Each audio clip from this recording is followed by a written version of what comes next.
Wreckleaf by J.D. Steiner. Preface. I was born a novelty, a disposable toy left to fend for myself. I'm not even supposed to exist, yet I do. And now, the whole world can see who I am. No more disguises, no more lies. No one will tell me who I am ever again. Everything is about to change, and no matter what the outcome, I will have unchained myself from my past, from my present, and from a future I didn't choose. Freedom will be mine.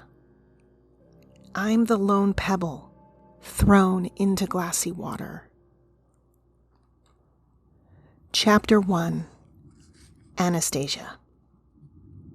So the rumors are true. Saturday, August 6th. I was 14 years old that summer. Anastasia was 16. Everything about her drew me in. Her cool demeanor, her magenta hair, the way she flaunted herself. She carried herself with pride and confidence and insisted I do the same. She pushed me to explore the world outside our own. We are creations of this universe, Nerissa, not just a product of mankind. We're exactly as we're intended to be. Celebrate yourself. She slid her hands along her waist, down to the curve of her hips, and smiled at me. Trust me, it feels good to step into your own power.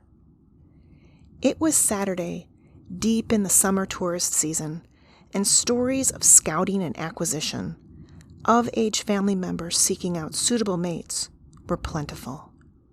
Anastasia convinced me to swim to Panacea Island with her, to do a little scouting trip of our own. Fun practice, she called it, so we'd really be prepared when it was our time.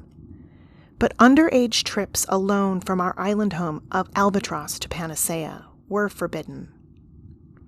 I was hesitant at first, but eventually I accepted her offer, along with her foolish naivety. As we swam past the halfway point, my nerves turned to excitement. Breaking the rules suddenly became seductive and undeniable. We spent the day exploring the island, relaxing in the happy summer vibe. Panacea, the ultimate playground for the ultra-wealthy, considered a veritable fountain of youth because of its rare natural resources and incomparable beauty. As the island was incredibly difficult to get to, only the rich could afford Panacea's exclusive offerings, and because of that, they were pampered like spoiled children. But thanks to Anastasia's charm and confidence, we fit right in with the pure humans, no one ever suspecting us of not belonging. See, Nerissa, playing human is fun, and why shouldn't we experience this lifestyle? They're no better than us. I could get used to this, I said. And so you shall, she promised. Day turned to evening, and we found ourselves outside of Wave, the island's busiest club.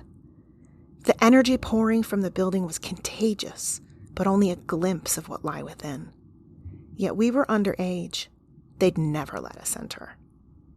Anastasia and I were about to leave when we were approached by a group of young men.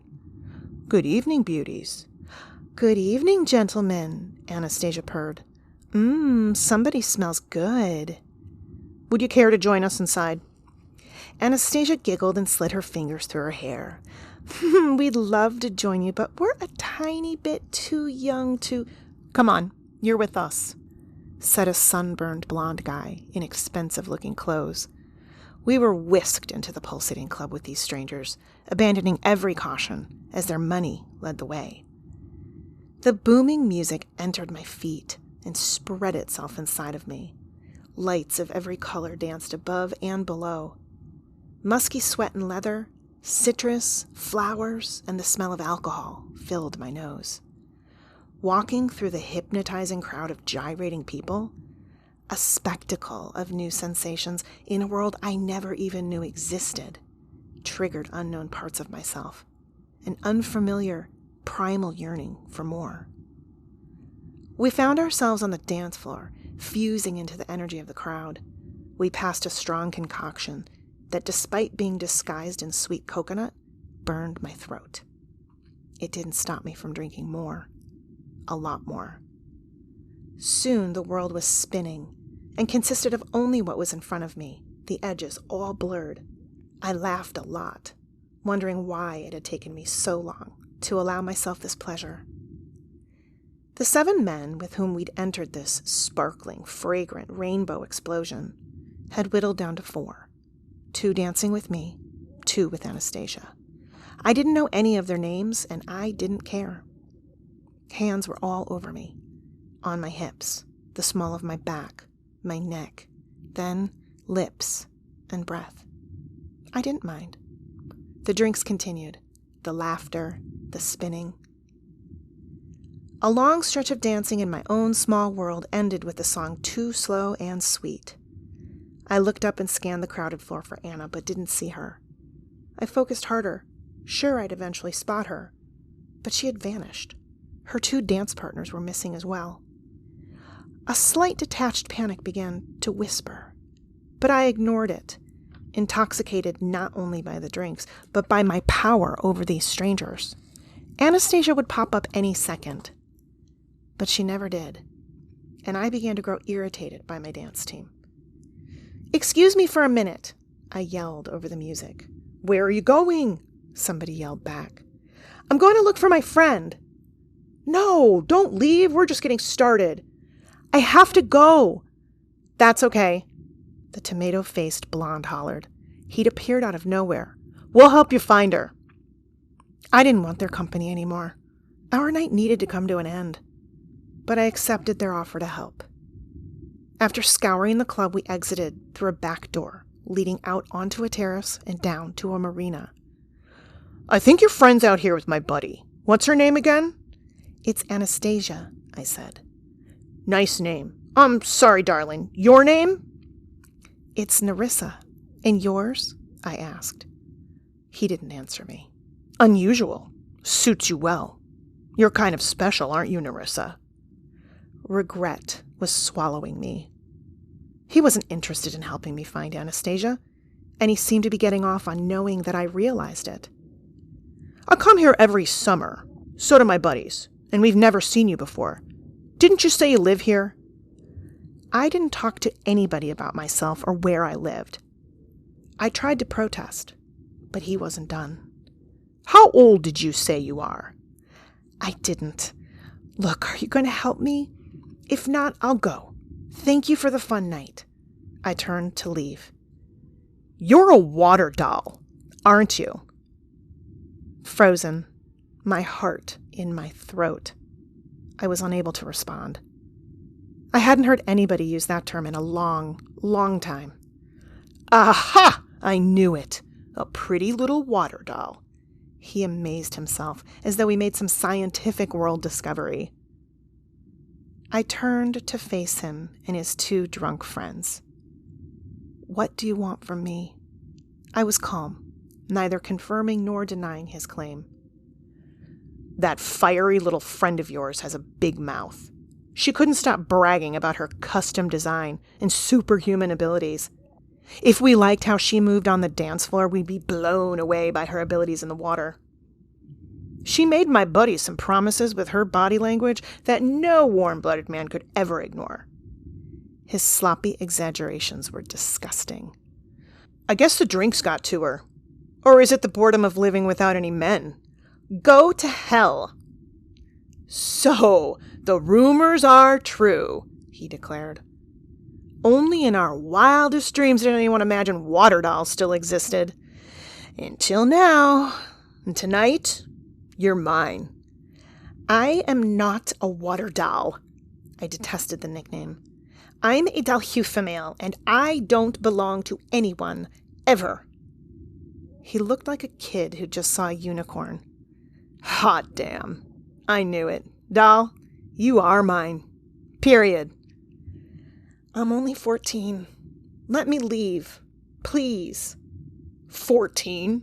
No way. He barely stopped to consider. Well, that may be, but you're more woman than I've ever known.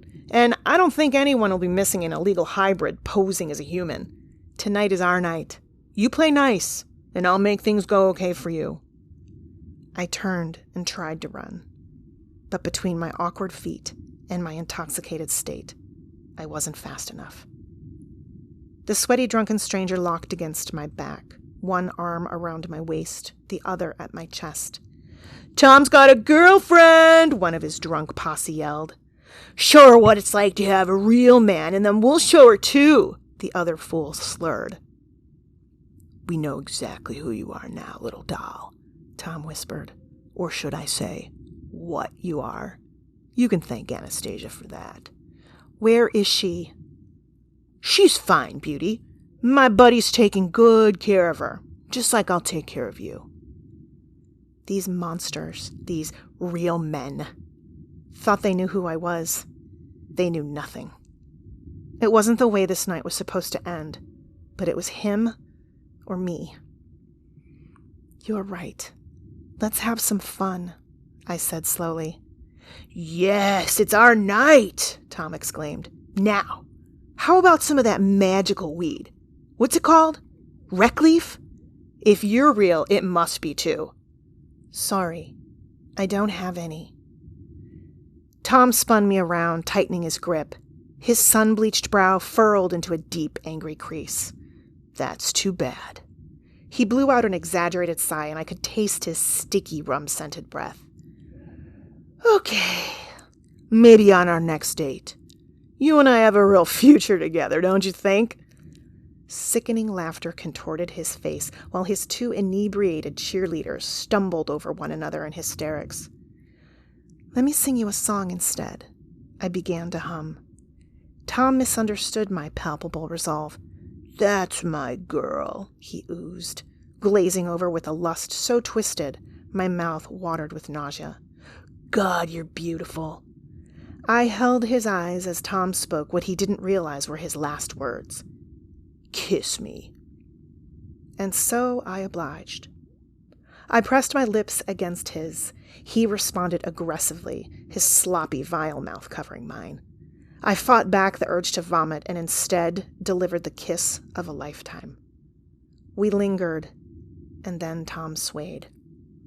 When our lips finally parted, his manicured fingertips dug into my flesh, his unfocused eyes searching mine.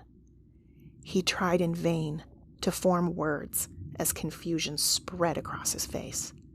For a second, just 1 second, I felt sorry for him. "Still think you know me? Guess you didn't know everything," I whispered. Tom hit the pier hard, his color draining quickly, his eyes glossing over. Not shocked by their friend's collapse, the other two howled with laughter. "What an idiot! Tom can't handle his liquor or his women. It's my turn, doll," the one in the pink shorts declared. "Me first," grunted the other stooge. They had yet to realize their pal was dead, and the last thing they'd want was a turn kissing me. I needed to leave, or they'd have to be next. My eyes darted from Tom to his friends, then back again. I turned to go, but sudden dizziness made the pier spin. Everything blurred, and in an instant the air grew thick and heavy. "Breathe. Nerissa, just breathe. You're okay." But I couldn't take a normal breath or control my galloping heart. Darkness shrouded everything, my shock pushing down on me, squeezing harder and harder. Searching for relief, I shut my eyes tight. From somewhere inside my head, I heard a ticking clock, then my mother's voice, reminding me to trust no one. The faintest familiar melody pulled at me, and I succumbed to the slowing of time. "I'm sorry," I whispered. "You have nothing to be sorry for. I'm the one who's sorry. Can you swim?" The dreamlike question made me giggle, which seemed so out of place. "Yes, of course I can swim." Wait, did I say that out loud? A sudden, powerful shove launched me off the pier, and I slapped the water hard. My body didn't respond, and I sank, From behind closed eyes, I observed myself as the world faded away and my poisoned mouth was cleansed by sharp salt. I was sure it was the end, and all I could wonder was if my mother would be ashamed of me. Sometime the next day, I woke up on Albatross Island with my head in my mother's lap. I don't remember getting there, and I thought I was dead, or dreaming at least. She was so tender, so kind, stroking my face and hair, singing a lullaby from my childhood. "Mom?" "Yes, I'm here, Nerissa." "Am I dead?" "Of course not," she assured. Tom's sunburned face flashed in my mind. "But Mom, is the nightmare over?" She hesitated, holding her breath. "No, Nerissa," she exhaled hard. "It's just the beginning." A week after the incident at Wave, Anastasia was still missing, presumably turned over to the island's governing officials. The Dalhousie female breed was forced out of hiding and ordered off Albatross Island to be integrated back onto Panacea, our breed's place of origin. The matriarchs considered refusing to cooperate, but knew it would result in total elimination. They would leave no survivors this time. Instead, the cooperative, the documented act that has enslaved us, to pose as pure humans and serve them in their hedonistic and gluttonous world, was formed between the Panacea Island branch of the First World Government and us. 3 days after the cooperative was signed, and government officials reported her daughter's unexplained death, Anastasia's mother, Marja, stepped off a cliff and ended her life. To learn more, dive into Nerissa John's world with Wreckleaf, Book 1, releasing March 14th, 2023, with Bose Bookshelf and wherever books are sold. Pre-order your copy now at bosebookshelf.com or visit jdsteiner.com.